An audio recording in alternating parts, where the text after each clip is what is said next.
So this is also, again, where he's smart, right? Because he demands 2 parachutes. So 4 total, 2 primary, 2 reserve. Because if he only asks for 1, there's a risk that they might try and give him a dud. Yeah. So asking for 2 indicates then that maybe he's going to take a hostage with him. Yeah, okay. And they don't want to risk potentially harming an innocent civilian. So they can't just give him a dud. This is his way of guaranteeing that one of them's going to work. Well, no, this is his way of guaranteeing. Adam, they're not going to send 2 parachutes and go, this one is for you and this one's for your hostage. He's going to be like, no, I'll take the one for the hostage, thank you very much. Why is there a hole in my one? No, they just give him 2 functioning parachutes. And this is where he's smart again, right? Yeah, way smarter than me, clearly. Which one's mine?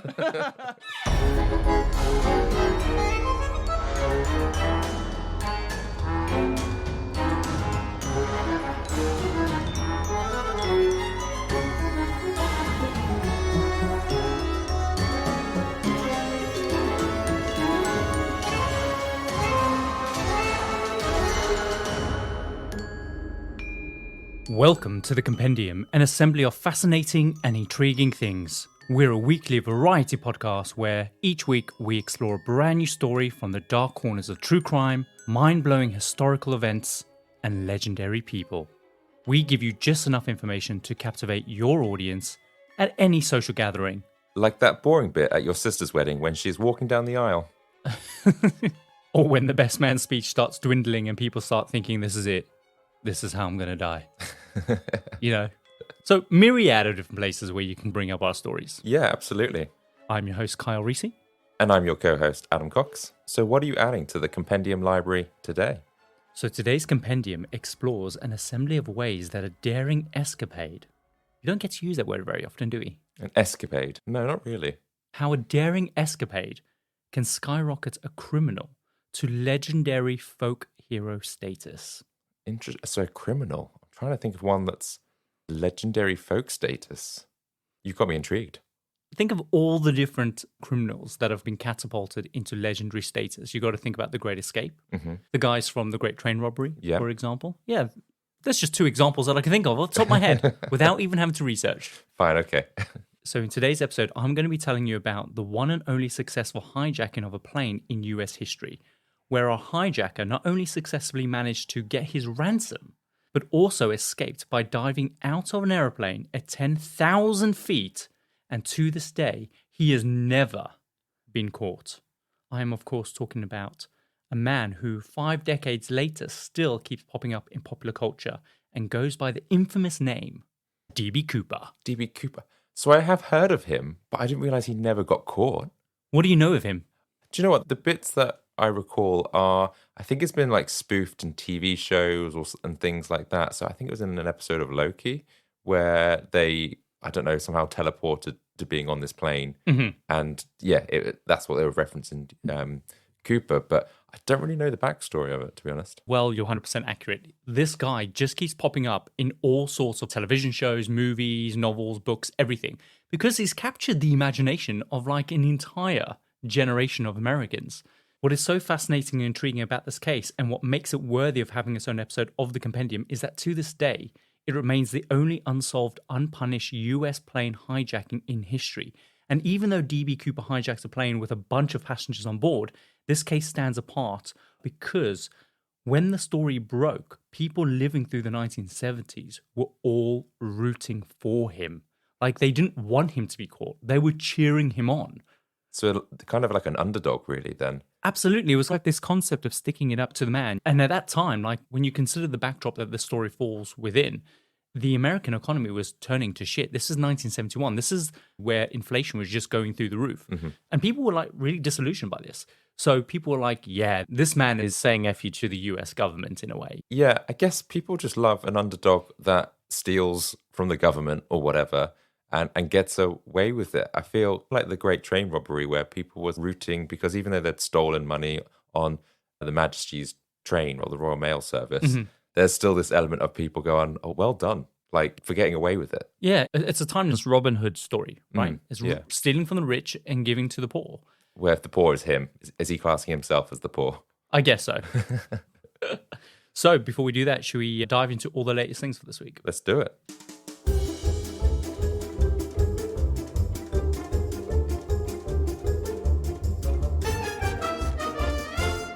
So, Adam, do you remember in the 1990s when there was that big massive fad of everyone getting Chinese kind of symbol tattoos tattooed on them? Yes. And then years later, it turns out that they didn't say what you think it said. Like people get like love, live, eat, or whatever it was. Love, live, Laugh. laugh. Yeah, that's it.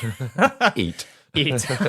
Well, actually, this is quite fitting because then it turns out that all these Chinese and Japanese natives were coming across going, yeah, that doesn't mean what you think it means. And it turns out that it meant like chicken soup or like lizard breath or something like that. But the tables have turned because in China, it's all the rage to wear English t-shirts with English slogans and verses on them and wording and stuff like that.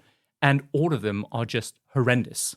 So they've just gone up to like Google Translate and got the wrong translation. Not even that. Oh, really? Not even that. So have a look at this. Okay.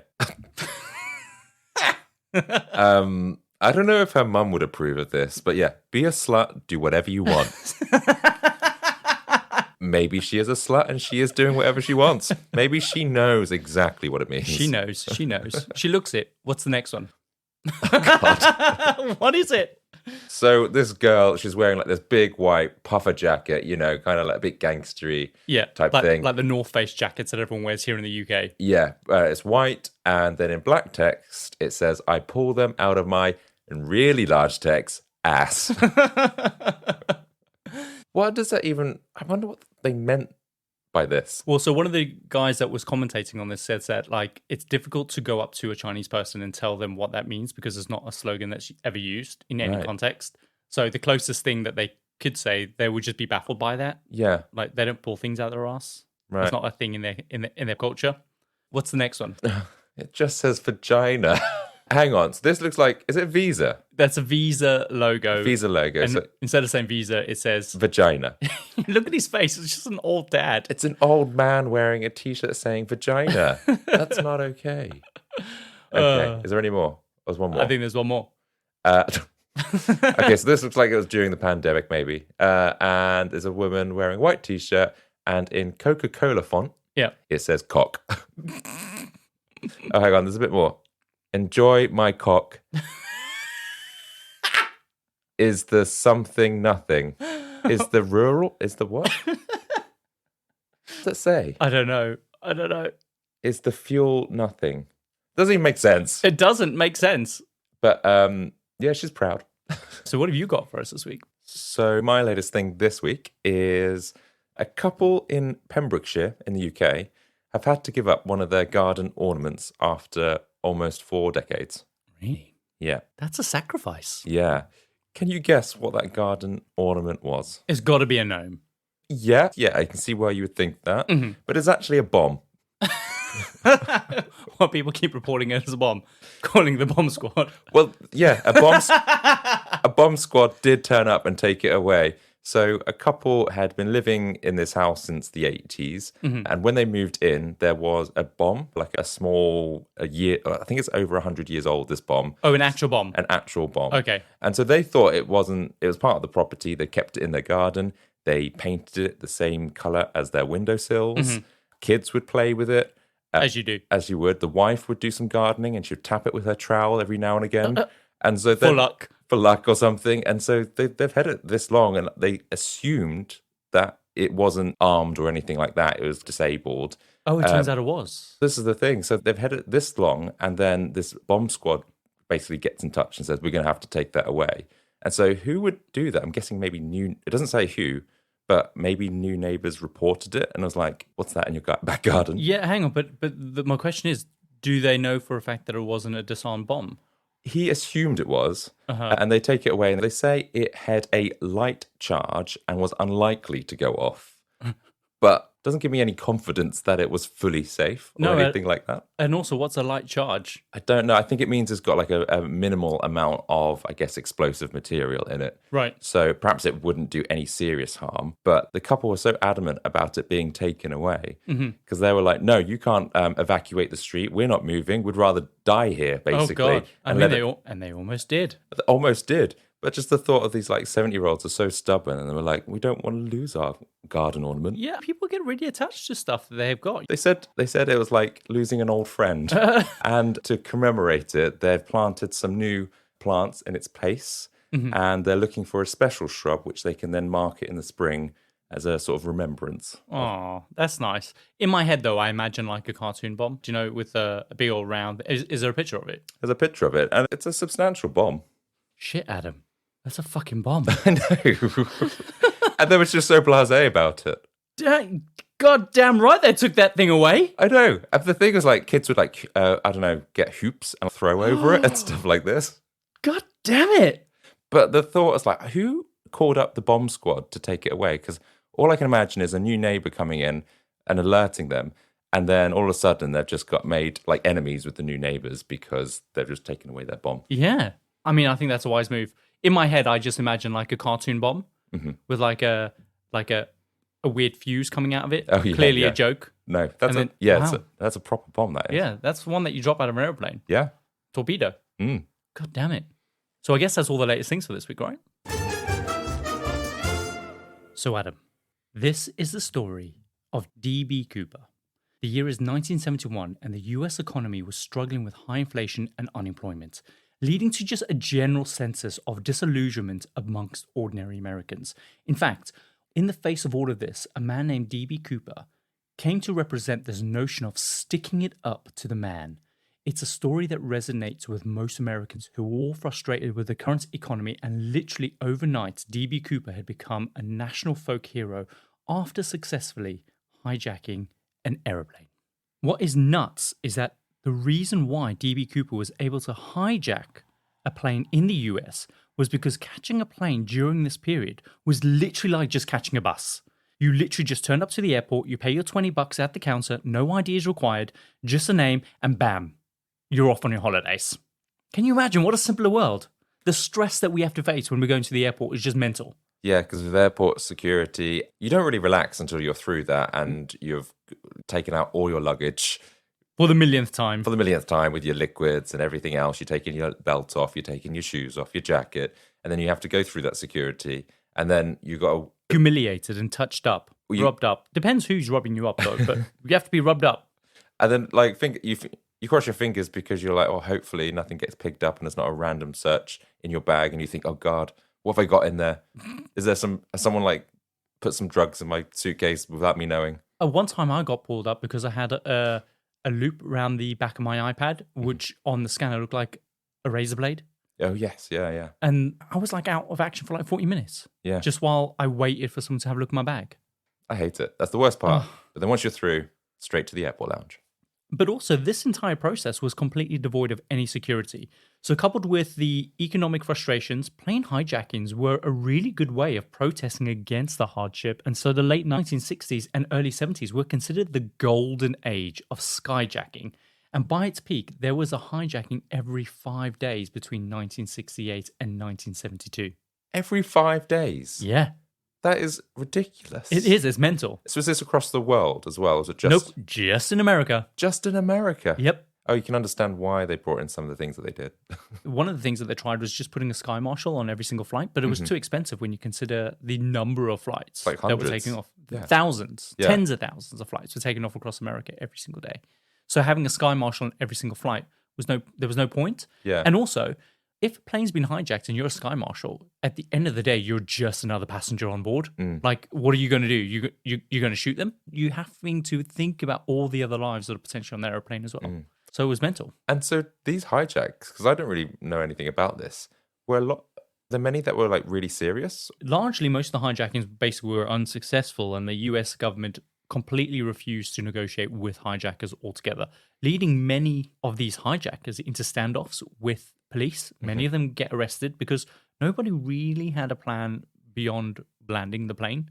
Right. So most of them just got arrested or they got shot, basically. Yeah. Okay. So some did try to escape to Cuba, since this was the only country that wouldn't hand them over to the US government. And the US did try to tackle the rise, like I said, of the hijackers by placing air marshals on every flight. But this didn't work because A, it was really expensive, and also B, consider the sheer number of flights that are taken off across America every day. So air marshals was just a pointless task, really. But as far as the flight crew were concerned, that they really liked the excitement of it all, because they got to sometimes spend like a couple of days in Mexico. They'll get really drunk, and then there'll be a flight home, and they'll be partying. But they just got us it was like a little break for them. I can't imagine. Only because I think of hijacks since 9/11. but a time where people would be like, oh, great, hijacking. That's an extra couple of days wherever I'm going to be staying. Yeah, that's what they thought. That's crazy to think that. Different time, man. Different time. So as I said, up to this point, all hijackings were generally unsuccessful. That was until 1971, when along came DB Cooper. So it's the night before Thanksgiving, which is always normally the fourth Thursday of November. And in 1971, this had fallen on the 24th of November. So everyone is trying to head home for the holidays to be with their family. So the airport is really busy with people. And this man goes up to the counter at Portland Airport and he buys a one-way ticket to Seattle on board Northwest Orient Airlines Flight 305. And he puts his name down as Dan Cooper. And this flight was scheduled to take just 30 minutes. So since most people traveling between Portland and Seattle would just drive this distance, you can imagine that the flight was not going to be really busy. In fact, it was less than half full with just 42 passengers on board, including the crew. So to give you a sense, this plane was a 727 with a max capacity of 189 people. So witnesses that remembered described DB Cooper as wearing a dark suit with a black tie and a white shirt. And he also wore a raincoat with dark glasses. And he had kind of like black or brown loafers on. But most importantly, he was carrying a briefcase. And the thing to also point out here, like when you look at kind of his E-Fit sketch, you get very much a Mad Men's kind of vibe about him. Oh, okay. Like imagine that. Slick back hair, really gelled up. Quintessentially Don Draper. Don Draper. Yeah, that's what I'm seeing. Yeah. Okay. So when he boards a plane, he takes a seat towards the back of the aircraft and he orders a bourbon and soda and he starts smoking a bunch of cigarettes. And after about 3 p.m., the flight takes off when soon after he hands the flight attendant called Florence Schaefer a note. Initially, she doesn't read it at all. She's just thinking that he is some creepy businessman who has handed her her number. Yeah. And remember, this was a time when flight attendants had to all be attractive, young, and single. And it wasn't uncommon for that to be blatantly written inside their contracts. Single? Yeah. They had to be single. Well, I mean, there was a practical reason for that as well, because obviously if you were single and you were a woman, you tended to be more flexible, because it was back in the time when it was the 1960s, and if you were married, you were required to be at home and stuff. You didn't generally have that freedom.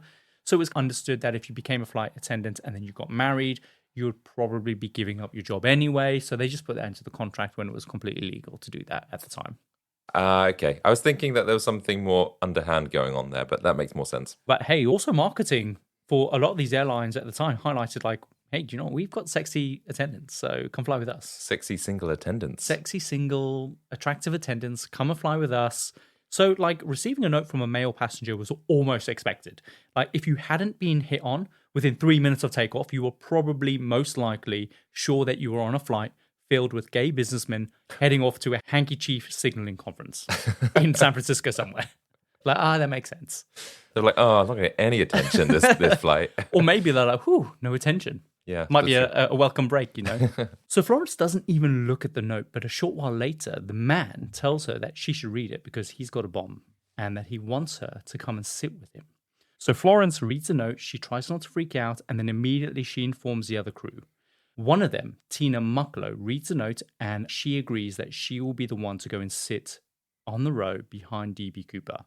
And DB Cooper is smart because when Tina comes back to sit next to him, he makes her give her the note back. So there's no way there's going to be any fingerprints or kind of handwriting samples available at all. So he's smart. Okay, right. This is the first example of where he's really smart. So when she sits down, he opens the briefcase and inside she sees a bomb.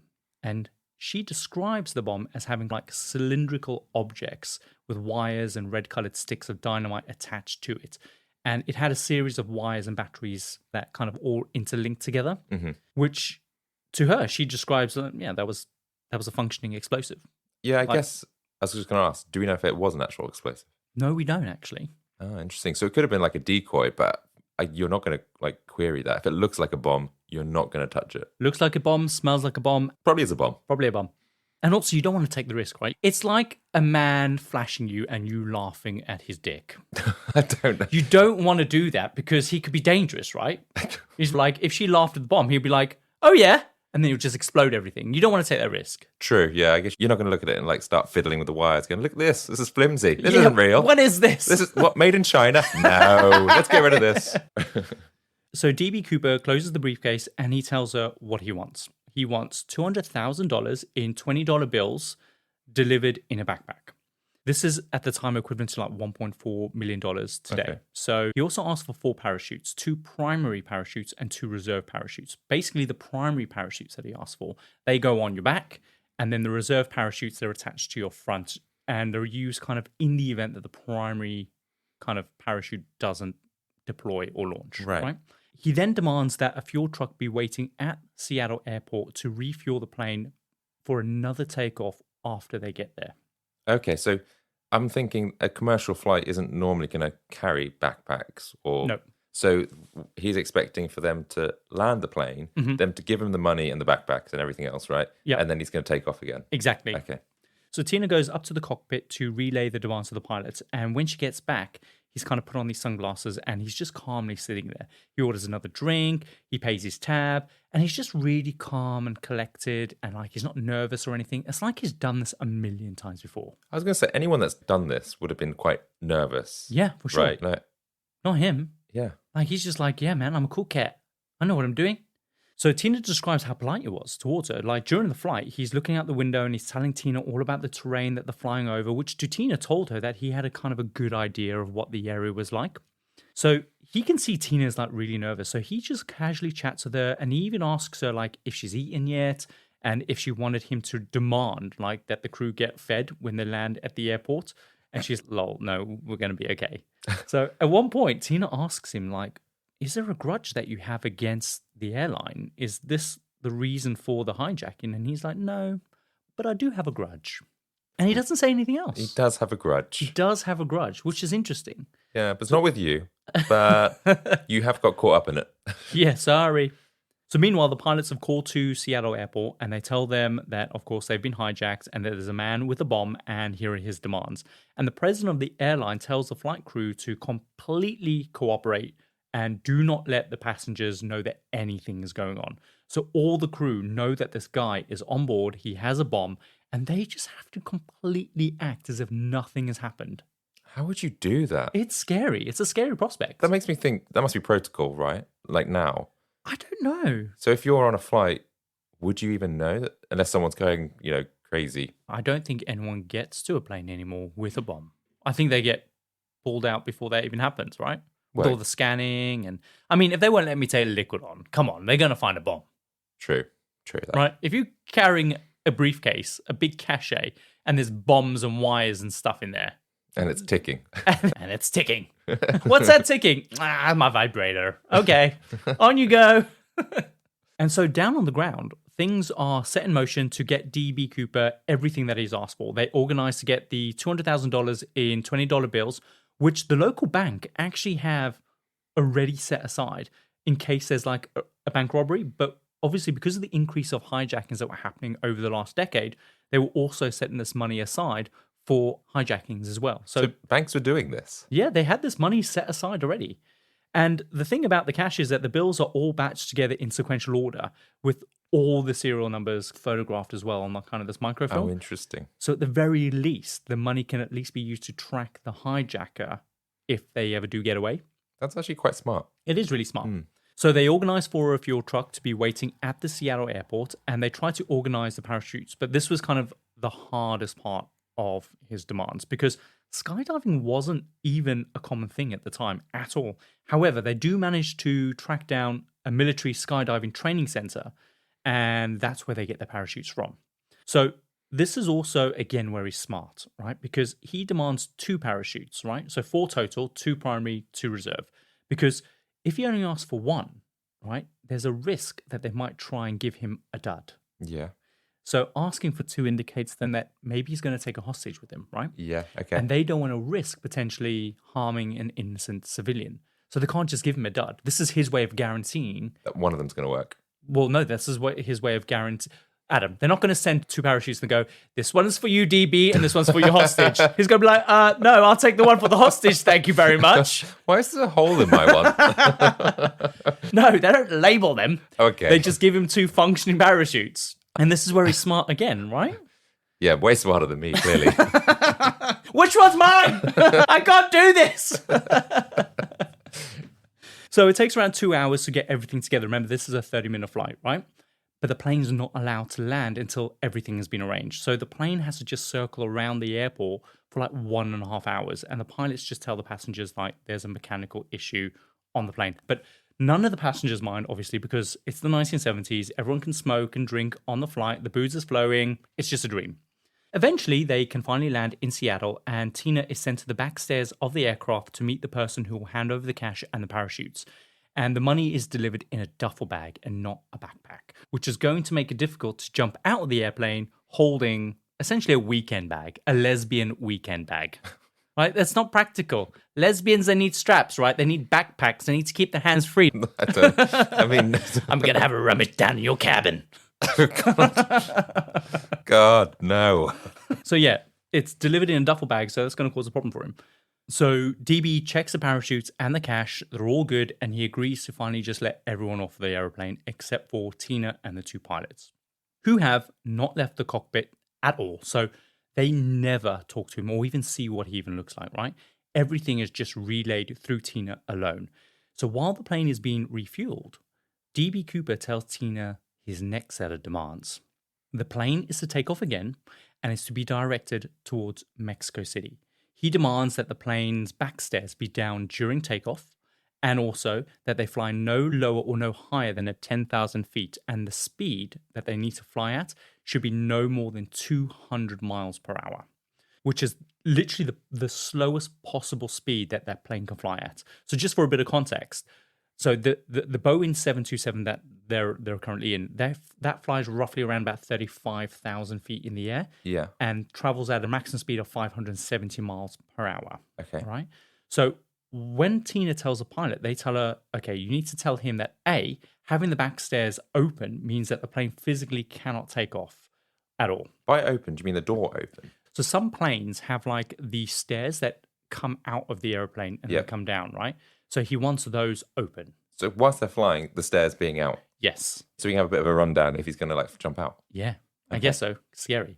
So they say basically physically can't take off with those back stairs open. So you'll have to open those stairs yourself when we're in the air. B, the fuel on board will not take you anywhere close to Mexico City. Like you will run out of fuel long before we even get there. And C, flying at 200 miles per hour is not possible. Like this will result in the airplane stalling and we will fall out of the fucking sky. Jeez. So he's not that smart. Hold your little horses. Okay. But DB Cooper is like, guys, number one, I'm not actually going to Mexico City, right? So just fly as far south as the fuel will get you. I don't care. I'll be long gone by then. Right. Number two, I know that this particular plane can fly at 200 miles an hour. So just do what I say. Is he a pilot? Number three, no problem. I'll open the back stairs myself when we're airborne. Okay. He must be used to like planes, right? He knows stuff, right? He knows stuff. He knows stuff. So he's either worked for an airline or maybe he's like a RAF, but not RAF because it's America, but the equivalent of the Air Force, right? And this is the time where skydiving wasn't a normal thing, right? And he is asked for 2 parachutes. In some accounts, he says that he's asked for steerable parachutes, but he hasn't. He's just asked for parachutes. Steerable parachutes? Yeah, so some parachutes can be steered. The military ones can't really be steered. But yeah, he knows stuff, right? Yeah, I feel like he's a military type kind of man. I think so as well. He's been in war. And also, the reason for maintaining the 10,000 feet at 200 miles an hour is because this is the level where the air pressure inside the plane is still balanced with the outside, meaning that opening the plane door, you won't get sucked out. Ah, smart. So also flying at 200 miles an hour is optimal for skydiving, right? So him knowing this stuff really helps to narrow down who DB Cooper may be based on all this knowledge. Yeah. So they agree to go to Reno, which is about 600 miles south of Seattle. That's about as far as the plane will get on the current fuel that it's got. So the plane is refueled, they take off, and they start heading south.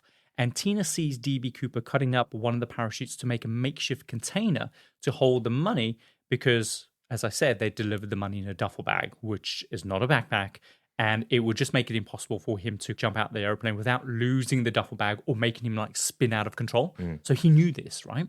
So he puts on the other parachute and he asks Tina to help him open up the back stairs, but she is terrified because all of her training has taught her that she will be sucked out of that airplane if that happens. So she doesn't understand that flying at 10,000 feet means that she's going to be fine. So she's completely freaking out. So he just says to her, do you know what? Don't worry about it. Just go into the cockpit with the pilot, shut the door, do not come out until the plane lands. And that's what she does. And that is the last time she sees this man. Okay.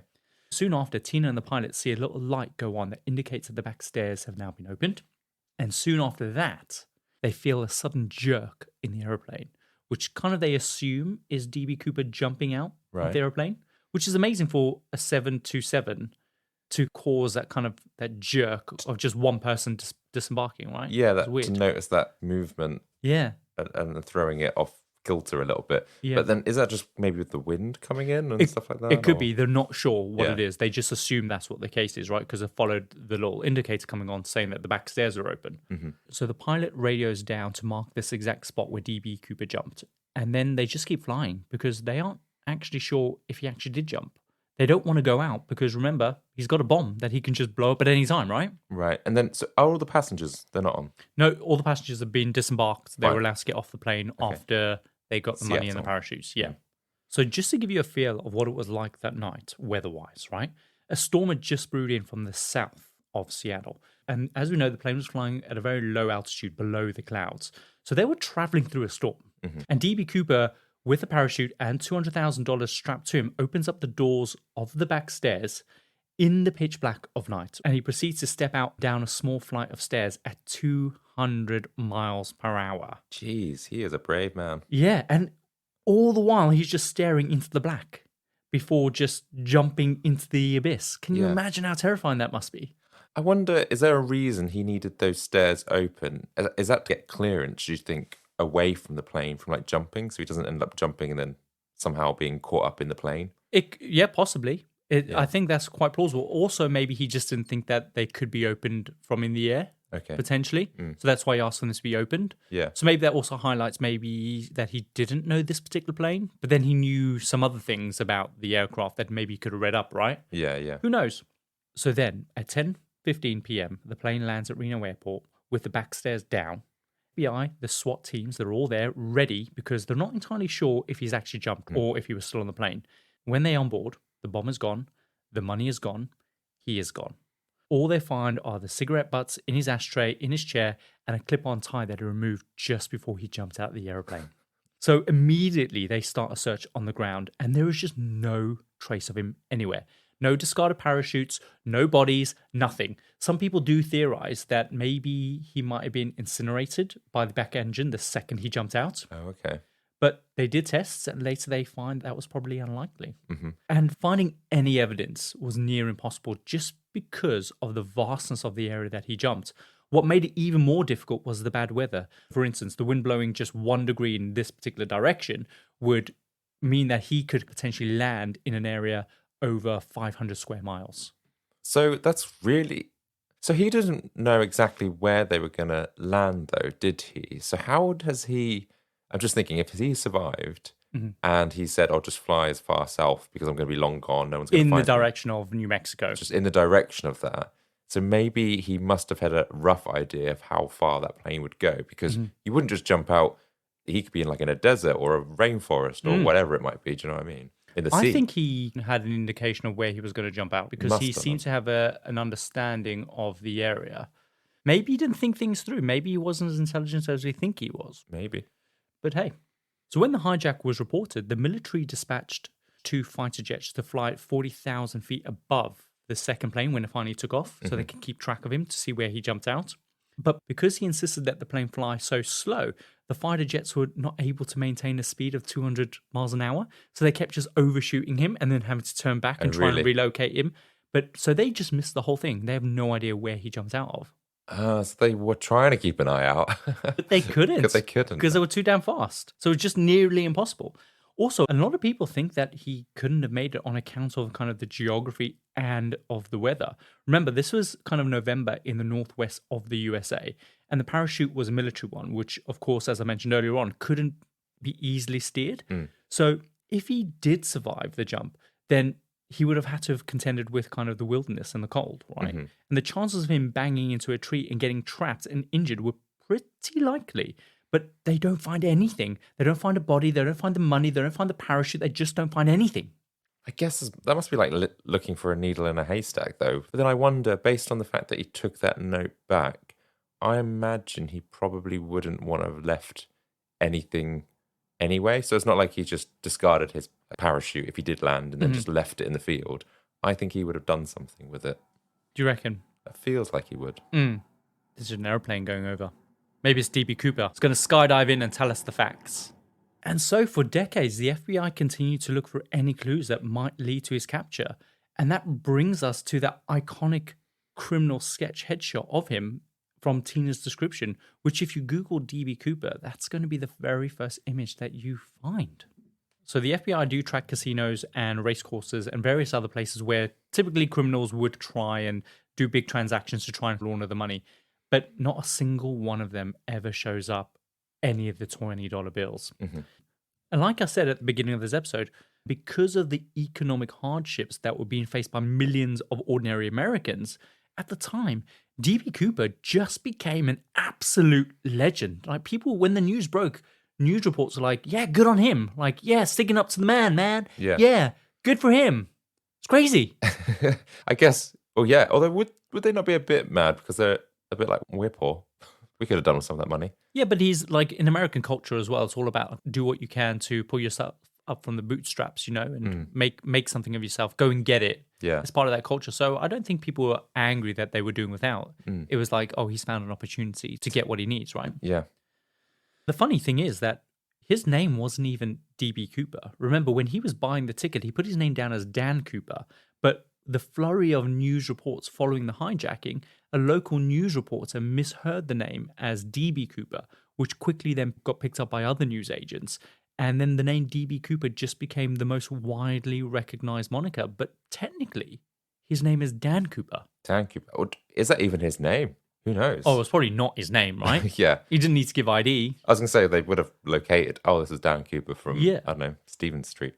So almost 9 years later, in 1980, an 8-year-old boy named Brian Ingram was camping with his family along a little strip of beach known as Tenor and it's not far from Portland, Oregon. And while he was digging in the sand preparing a fire pit, he finds 3 packets of badly damaged $20 bills all bundled together using elastic bands, and it totaled $5,800. And Brian's dad was like, this seems dodgy. You don't come across $5,000 every day. No. Plus, the cash was pretty unusable anyway. So they let's just call the police, right? Because we can't use this money anyway. So the FBI, they look up the serial numbers of the bills and they're all connected to the DB Cooper kind of... Really? Yeah, hijacking. That's it.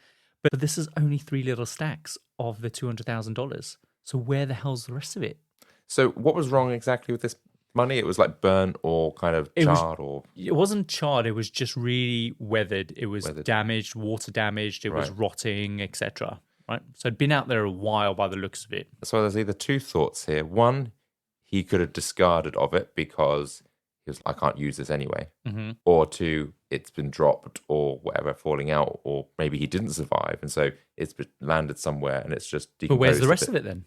Yeah, that I don't know. The reports are pretty divided. So I'll go into the most interesting version. So it said that an assessment was carried out on the riverbed where the money was found. And they deduced... I love that word, deduced that a layer of the riverbed sediment dating back to 2 years after the hijacking in 1974 had been found on top of the money, which indicates that the money had been buried later than 1974 because it was sediment from 1974, that layer that was on top of the money. So someone had dug a hole and put it in there. But I don't buy this theory that someone had intentionally buried the money 3 years after the hijacking, and here's why. First off, if you're going to bury money to keep it safe, A, you don't bury it anywhere near water. No, doesn't make sense. B, you don't just bury stacks of paper money without first wrapping it in some kind of container to keep it dry and clean. Sure. Right? So it says to me that if DB Cooper did survive that jump, then a few stacks of that cash just flew out of that kind of makeshift bag that he had made in haste to carry the money before he had jumped. Mm-hmm. Do you think? Well, I guess that's one of the only explanations, right? If it's fallen out mid-parachute, that makes sense. But then I guess if nothing else has been found, where are the rest of it? Exactly. No, I agree with that. Where is the rest of it? Because you'd expect maybe more of it to be scattered around, not just a few bits of money fallen out. Yeah, I don't know. But at the same time, this money was found on a riverbed. So it could have been washed up onshore. The rest of it could have been washed away. Oh, yeah, good point. So who knows? So either way, the FBI keep half of the bills as evidence and Brian gets to keep the other half. He auctions 15 of them off in 2008, I think, which makes him like $37,000. And he keeps the rest. He still has all those bills to this day. That's cool. That's a good little souvenir. Yeah, I think so. So suspects. Let's do it. Of course, over the years, there have been loads of suspects. Of course, we can't go through all of them. So I'm just going to tell you about the most interesting ones. First up, we have Marla Cooper, who claims that her uncle, Lynn Doyle Cooper, was the man himself. She says that when she was a little kid, she remembers one night her uncle had come over covered in blood, and there was a commotion between her dad and her uncle before hearing it, "None of your business, get back to bed." And then after that, he just disappeared and she never saw him again. And years later, her dad tells her that her uncle had gone into hiding because he had hijacked the plane that night and the police were looking for him. So she's always just believed that her uncle was DB Cooper. The night that she remembered in her account was the result of him kind of landing somewhere in the wilderness and like making his way back to their house all injured. Really? Yeah. But then, so the dad told her that story or confirmed it to her that it was her uncle that was DB Cooper. Yeah. Yeah, but then like parents will always tell their kids fairy tales and stuff like that. Maybe her uncle went and killed someone and it's better to tell her that it was DB Cooper. That's true, because at the time he's not a bad guy, right? Yeah, he's a criminal, but he's also a hero, right? DB Cooper. Yeah. So that might be a better thing to tell your daughter. Yeah. In other accounts of the story say that her dad was actually looking after the money that he eventually then shows his daughter. Oh, okay. But Lynn Doyle Cooper dies in 1999, so sadly he's not available to confirm or deny this. But where's that money then that he was looking after? Exactly, yeah. Where's that this money? Yeah. Because if he did survive, this guy, DB Cooper, he would have spent some of it, right? But then they also probably would have tracked that down, right? Yeah, or can you put it into a savings account or something?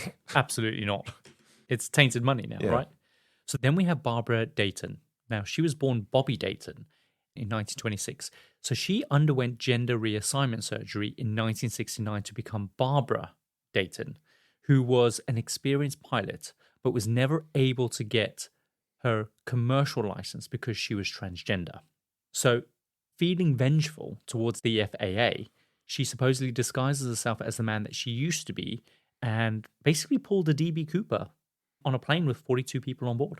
So after parachuting out of the airplane, apparently she navigates towards her predetermined landing area near kind of Hazelnut Orchard in Woodburn in Oregon, and she stashes the money before returning home. And years later, she confesses to her friends Ron and Pat Foreman before eventually dying at the age of 76. And remember, DB Cooper did say that night that he did have a grudge. Okay. It's fair that he has a grudge, but then this is very far-fetched. Why? For her to dress as how she used to identify. Yeah.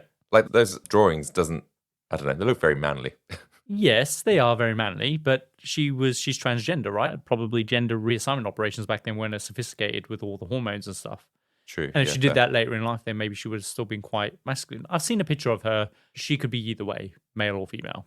Okay. Yeah, I'm just trying to work out. That's quite a lot to go through to do that. I don't know. I mean, that's one of the most popular theories and one of the most interesting, I guess. I quite like the idea of her doing that. Like, this transgender woman who's been wronged by society, sticking her two fingers up and going, "Screw you, I'm going to hijack this plane." Yeah, fair point. It's a romantic notion, right? Yeah. Justice prevails. We always love those kind of She gets those her own angles. back. Good Yeah, for her. she does. Then we have a man called Dwayne Webber, who was a veteran. A war veteran. Yeah. So he had a bit of a criminal past and he served time in several prisons for burglary and forgery. On his deathbed, he confesses to his wife, Jo Webber, that he was DB Cooper. And this prompts Jo to do a little research. So she finds a bunch of juicy stuff. She discovers a safety deposit box that Dwayne had kept a secret. And in it, she finds loads of fake identities that Dwayne had been using throughout the years. In fact, the man that she thought that she was married to wasn't his true identity at all. She also finds an old Northwest Airlines ticket stub from 1971 and a letter from Dwayne with the kind of the words hijacked being used in a really strange context. That's all I know, right?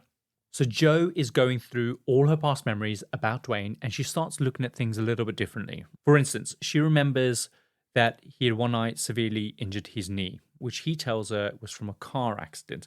But she thinks, based on what she's discovered, that maybe it was from the parachute jump on the day that he hijacked the plane. Ah. She also remembers that during a trip, Dwayne was kind of speculatively pointing out things in relation to DB Cooper. Like, if I had jumped from the plane, this is exactly where I would have kind of like come out of the woods, you know?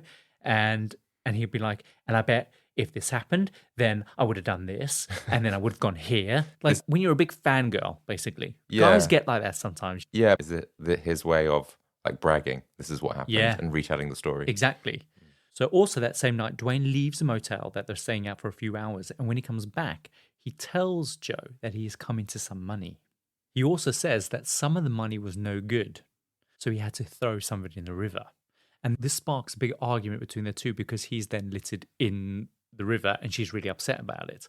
Then a few years later, little Brian Ingram goes off and he finds the money. So he said that before it's actually found. I don't know what came first. Oh, okay. I think maybe this came afterwards, and maybe it could be that she's manufactured the story to fit in with that narrative of Brian. I'm not quite sure.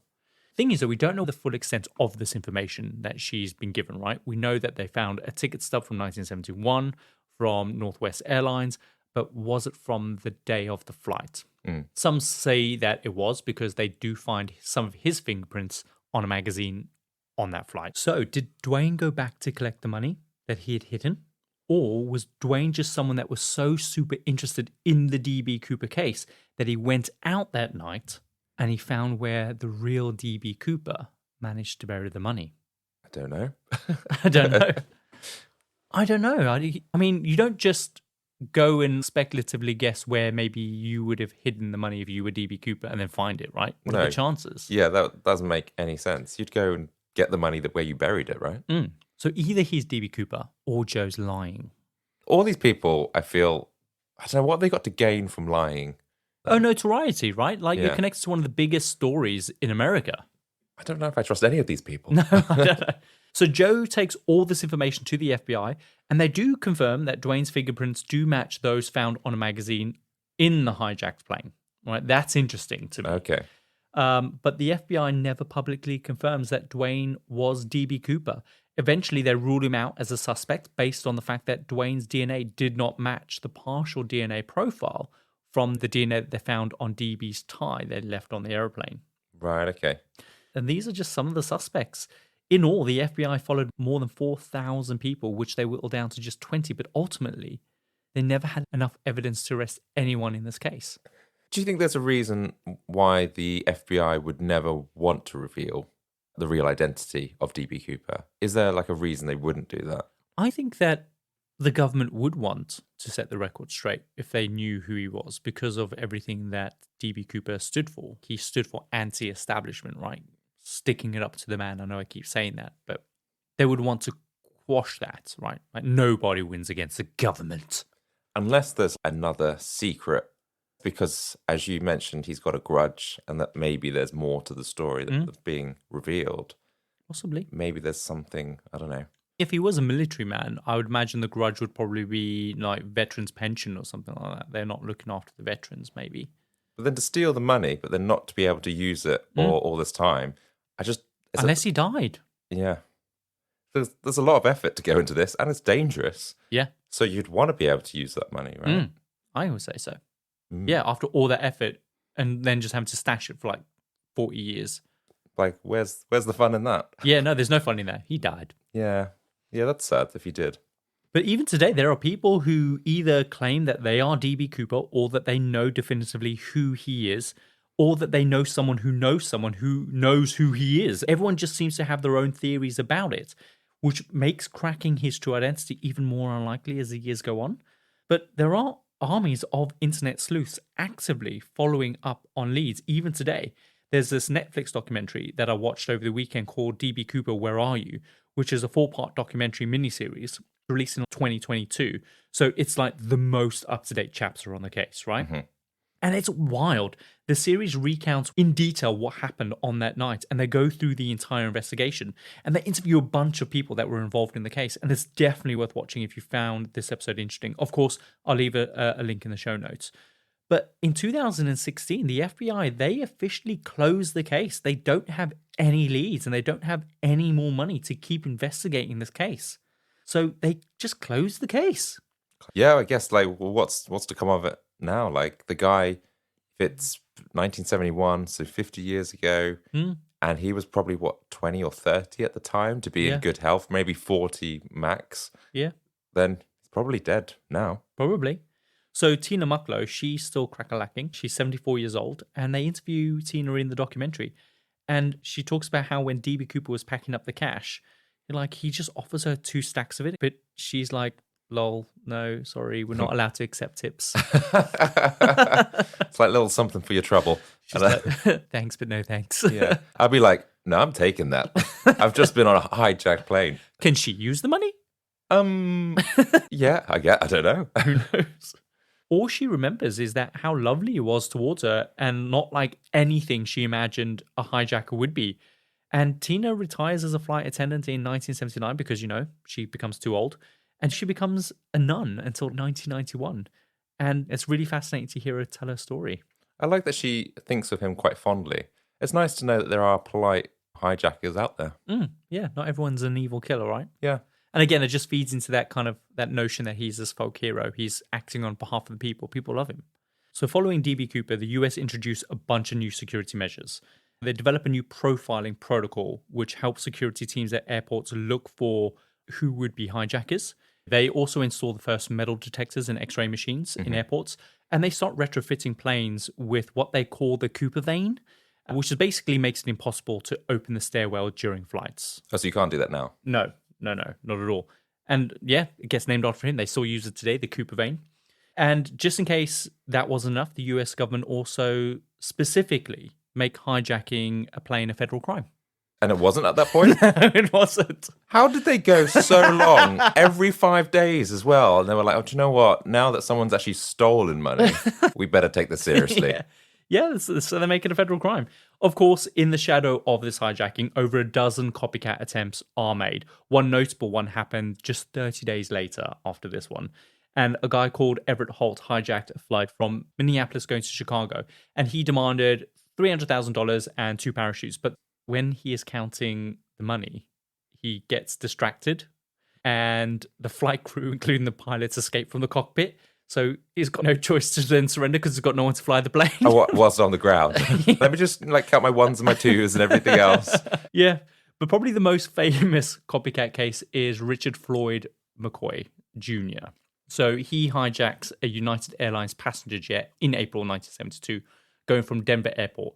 So he threatens the crew with a gun and a hand grenade, and he demands 4 parachutes, $500,000, and he jumps out of the plane over Utah, leaving behind an unloaded gun, and the grenade was just a paperweight. So he is eventually caught. He's sentenced to 45 years in prison, but he ends up breaking out using a fake gun that he fashions using dental paste, and then he crashes the prison's rubbish truck through the main prison gate entrance. But again, they eventually find him, and there's a standoff between them, and yeah, he gets killed. But good on, how do you manage to fool people twice with fake weapons? Fake weapons. I don't know. He managed to do it. He was an opportunist. Yeah. I love him. And so the case of DB has just continued to capture people's imaginations. And I swear to God, if you haven't noticed it yet, you will after listening to this episode, because it will just keep coming up in all sorts of pop culture references from now on until the day you die, because that's all I see now. Do you remember Mad Men? Yeah. Of course you do, because you were obsessed with that show. I love Mad Men. Well, there is a mystery surrounding the true identity of the main character, Don Draper, right? Mm-hmm. And for a long time, it was well established until they changed it at the last minute that the show would end with Don Draper buying a ticket at the airport using the name D.B. Cooper. No way. Yep. I did not know that. Also, another show that D.B. Cooper was referenced is Prison Break, where character Charles Westmoreland. So he's portrayed as this older, wiser inmate who throughout the series is hinted as being DB Cooper until he eventually confesses. And then there's this whole revelation that he'd hid the stolen ransom money somewhere. And that just ends up becoming like a real critical part of the main storyline. Mm-hmm. But then, of course, as you pointed out at the beginning of the show, there's also the Disney Plus series Loki. For a brief moment, Tom Hiddleston is depicted as being DB Cooper in a flashback scene where it shows like Loki becoming kind of DB Cooper as a result of him losing a bet with Thor. Mm-hmm. And then he flashes back into the next scene and the next scene, etc. But yeah, recently a group of scientists did analyze the tie that DB Cooper had left behind. And while they didn't find a complete DNA profile, they did find exotic particles on the tie. Exotic particles. What does that even mean? I know. The kind of language just sounds like really conspiratorial, but it's not. So the particles that they're referring to are, I might butcher these, cerium, strontium, and pure titanium, which suggests that DB might have worked as an engineer who supplied metal to the aerospace industry. Okay. So he was connected to that industry in some way, right? He must And have he was been. an engineer. Yeah. Based on his knowledge of the planes and knowing what sort of speed to go out of. Yeah. And jumping out of one. He Exactly. must know. Yeah. But sadly, while the FBI acknowledges the evidence, they haven't confirmed what they have done with that information. And the case is still closed to this day. And so it's likely that we'll never know who this illustrious folk villain actually is. And that is the story of DB Cooper. That was really cool. Do you like that? I like the fact that there's still this mystery around and we still don't know. Although frustrating as it is, I'd love to know who it is. There must be some people out there, maybe even one of the people that you raised today, maybe one of those people are him. There are so many. That's just 3 of 4,000. There's loads of people that claim to be him. Those are just the ones that I found the most interesting. And I could only give you a brief overview of some of the evidence. There's so much more to their stories and their evidence. And every time you're reading through them or you're diving down a rabbit hole, you go, they definitely did it. It was definitely them. And then you read the next one, and it was definitely them. There's this one. Oh, no, it's this one. So, yeah, there's just so many people it could be, but so much time has passed. And so many angles have been covered and reused and retyped and rerun that it's difficult to know what's true, what's not true, right? Like when I was going through the Joe Weber kind of evidence, not knowing whether or not, yes, they found a stub from the Northwest Airlines, but was it the same flight? Yeah. We don't know that information. And where did that information come from? I can't get a definitive timestamp on it. The note that was left that used the word hijack in it, in an out of context way. What was the note? What was the wording? Do you know what I mean? I don't have access to that. Why were they still holding on to that? I don't know. Yeah, I don't know. So I can't verify how credible a lot of the stuff is, but it's an interesting story to explore, and I can see why it would have captured a lot of people's attention. I imagine something similar could happen today, not maybe a hijacking, but something similar where people would look to that person and go, yeah, they're sticking up to the man. They're all about anarchy. They're all about stealing from the rich and giving to the poor, right? So yeah, who knows? Yeah, I guess the chances of him surviving, I just don't know. But I'd love for him to have survived. That would have been a really nice ending for his story. Yeah, I think it's unlikely that he did survive though, because nothing was found. Over the years, they did find like scraps of parachute on people's farms and things like that, but they can't verify any of that. That could be anyone's, right? Yeah, it could be. One thing that they did find in the wilderness was, which is no surprise, was there was like an instruction plate that gave you instructions on how to open up the back stairs. That was found. Some kid found that. But again, it only really tells you maybe the area that he fell. But again, because of the weather conditions, he could have been blown within a 500-mile radius of that area where that was found. But yeah, should we run the outro? Let's do it. And so we come to the end of another episode of the Compendium, an assembly of fascinating and intriguing things. If you found today's episode both fascinating and intriguing, then subscribe and leave us a review. Don't just stop there. Schedule your episodes to download automatically as soon as they become available. We're on Instagram at the Compendium Podcast, so stop by and say hi, or visit us at our home on the web at thecompendiumpodcast.com. We release every Tuesday, and until then, remember, a leap into the unknown can sometimes be a leap into immortality. See you next week. See ya.